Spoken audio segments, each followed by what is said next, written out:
भारत के लिए दो देशों से आ गई दो भयंकर गुड न्यूज। एक दिलाएगा भारत को यूएनएससी में वीटो पावर, तो दूसरा देगा समंदर में निकला अनमोल खजाना। भारत के लिए एक ही दिन में दो जबरदस्त खुशखबरियां। सऊदी अरब छोड़िए, रूस के लिए खबर कर देगी सबको हैरान। दोस्तों, भारत के लिए एक साथ दो शानदार और जबरदस्त गुड न्यूज हैं जिन्हें सुनकर भारत के दुश्मनों की बोलती बंद होने वाली है। अमेरिका सन्न रहने वाला है और चीन की तो जैसे आवाज भी नहीं निकलेगी, क्योंकि वजह कुछ ऐसी ही है। एक गुड न्यूज है भारत के सबसे अजीज दोस्त इजराइल की ओर से, जिसे समंदर में एक ऐसा खजाना मिला है जिसके लिए दुनिया में मारामारी चल रही है। रूस यूक्रेन के बीच जो युद्ध चल रहा है उसकी भी असल वजह यही है जो इजराइल को समंदर में मिला है। अब दोस्तों, आप भी कहेंगे कि इससे भारत को क्या फायदा होने वाला है, तो दोस्तों ये मैं आपको बताऊंगा। क्योंकि समंदर में जब इजराइल को एक खजाना मिला है तो सबसे पहले उसने भारत को ही मालामाल करने की सोची है। वहीं दोस्तों, दूसरी बड़ी गुड न्यूज यूएनएससी में भारत की वीटो पावर को लेकर के और स्थायी सदस्य बनने को लेकर के है, जिसको लेकर भारत को एक बड़ी गुड न्यूज मिल चुकी है। दोस्तों, सबसे पहले बात करेंगे इजराइल की, जिसे दुनिया का सबसे अनमोल खजाना मिला है, वो भी भर भर कर, जिसका सीधा फायदा अब भारत को मिल सकता है। इजराइल के हाथ लगा दुनिया का सबसे अनमोल खजाना। इजराइल के साथ भारत की भी चमकेगी किस्मत। दोस्तों, भारत के दोस्त इजराइल के हाथ ऐसा खजाना लगा है जिससे उसकी किस्मत अब बदलने वाली है। और हमारे लिए भी ये बड़ी गुड न्यूज इसलिए है क्योंकि भारत को भी इसका बड़ा फायदा मिलने जा रहा है। दोस्तों, जिस ऊर्जा गैस के लिए रूस कभी सऊदी से भिड़ता था तो कभी अमेरिका से, और अभी जो यूक्रेन से युद्ध चल रहा है उसका भी मुख्य कारण गैस और तेल ही है। अब वो खजाना इजराइल को मिल चुका है और इतना मिला है कि इजराइल की किस्मत रातों रात चमक उठेगी। बड़ी बात तो ये है दोस्तों कि भारत को भी इसका बड़ा फायदा मिलने वाला है। अब कैसे मिलेगा वो जरा मैं आपको बता देता हूं। दरअसल दोस्तों, इजराइल के ऊर्जा और इंफ्रास्ट्रक्चर मंत्रालय, ग्रीक ब्रिटिश हाइड्रोकार्बन एक्सप्लोरेशन और उत्पादन कंपनी एनर्जियन ने ऐलान किया है कि इजराइल में नेचुरल गैस का बड़ा खजाना हाथ लगा है।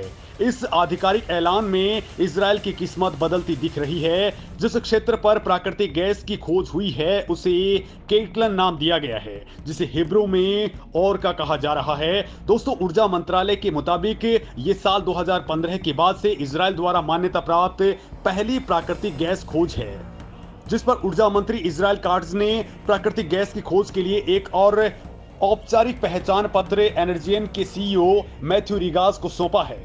दोस्तों, एक अनुमान के मुताबिक ये नया क्षेत्र करीब 68 बिलियन क्यूबिक मीटर का है और तकनीकी तौर पर इसे मई 2022 में तलाशा गया था। इजरायली तट के अन्य क्षेत्रों की तुलना में केटलन को छोटा माना जाता है, फिर भी इस क्षेत्र को काफी अहम करार दिया जा रहा है।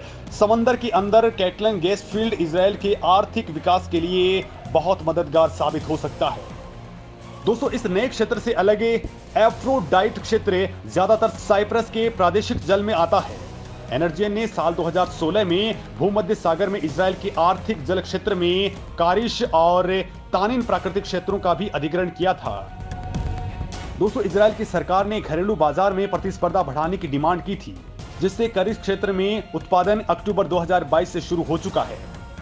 दोस्तों, बड़ी बात तो यह है कि इजराइल ने भारत को गैस में बड़ी मदद करने की बात कही है, क्योंकि भारत इजराइल की हर मामले में मदद करता है तो इजराइल भी भारत के लिए हर वक्त खड़ा रहता है। दावा किया जा रहा है कि इजराइल ने ये गैस का खजाना मिलने के बाद से ही भारत के लिए खुले दिल से गैस का निर्यात करने की तैयारी कर ली है। ये भारत के लिए बहुत फायदेमंद होने वाला है, क्योंकि गैस के लिए भारत फिलहाल दूसरे देशों पर ही डिपेंडेंट है। यानी दोस्तों, ये भारत के लिए बड़ी ही गुड न्यूज है। और अब आते हैं दूसरी बड़ी गुड न्यूज पर, जो भारत के लिहाज से काफी महत्वपूर्ण है, और वो है यूएनएससी में वीटो पावर को लेकर की। तो दोस्तों, इस वक्त दुनिया भारत को वीटो पावर देने के लिए आगे बढ़ चुकी है। यूएनएससी में भारत भोकाल मचाए पड़ा है और अब भारत के साथ में साउथ कोरिया भी आ चुका है। उसने यूएनएससी में जबरदस्त एंट्री ली है और इस एंट्री में चीन को डर लग रहा है कि ये देश भी अब भारत को ही सपोर्ट करेगा, यानी कि भारत का सपोर्ट करने के लिए यूएनएससी में एक और देश जुड़ चुका है और इसका सीधा फायदा भारत को मिलने वाला है। दोस्तों, संयुक्त राष्ट्र सुरक्षा परिषद यानी यूएनएससी के 2024-25 के कार्यकाल के लिए दक्षिण कोरिया को अस्थायी सदस्य चुना गया है। दक्षिण कोरिया का यूएनएससी में सदस्यता के लिए चयन ऐसे वक्त में हुआ है जब उत्तर कोरिया हाल ही में अपने परमाणु और मिसाइल कार्यक्रमों को बहुत तेजी के साथ आगे बढ़ा रहा है। उत्तर कोरिया की सैन्य हरकतों और इलाके में चीन की ताकतवर गतिविधियों के बीच दक्षिण कोरिया को अब यह मौका मिल सकेगा कि वो अपनी आवाज को यूएनएससी में बड़े ही तगड़े तरीके से उठा सके। इससे दक्षिण कोरिया को ज्यादा फायदा ये होगा कि उसे उत्तर कोरियाई मुद्दे और दूसरे वैश्विक सुरक्षा चुनौतियों को वैश्विक मंच पर उठाने के लिए अपनी पैठ बढ़ाने का बड़ा अवसर मिल जाएगा। दूसरी बात भारत को लेकर के है। भारत और साउथ कोरिया के बीच गहरी दोस्ती है और पहले भी साउथ कोरिया भारत के लिए यूएनएससी में वीटो की मांग को जायज ठहरा चुका है।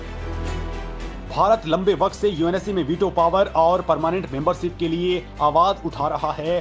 भारत लगातार कह चुका है कि जिन देशों को वीटो पावर मिला हुआ है वो केवल 5 देश 188 देशों के ऊपर दादागिरी नहीं कर सकते हैं। भारत यूएनएससी रिफॉर्म पर लगातार काम कर रहा है। अब दोस्तों, अगर भारत परमानेंट मेंबर बन जाता है तो भारत के हाथ में वीटो पावर भी आ जाएगी। इससे काफी हद तक एशिया में शक्ति का संतुलन बन जाएगा। तब एशिया महाद्वीप में केवल चीन ही नहीं बल्कि भारत भी एक बड़ी राजनीतिक हस्ती के तौर पर सामने आने लगेगा।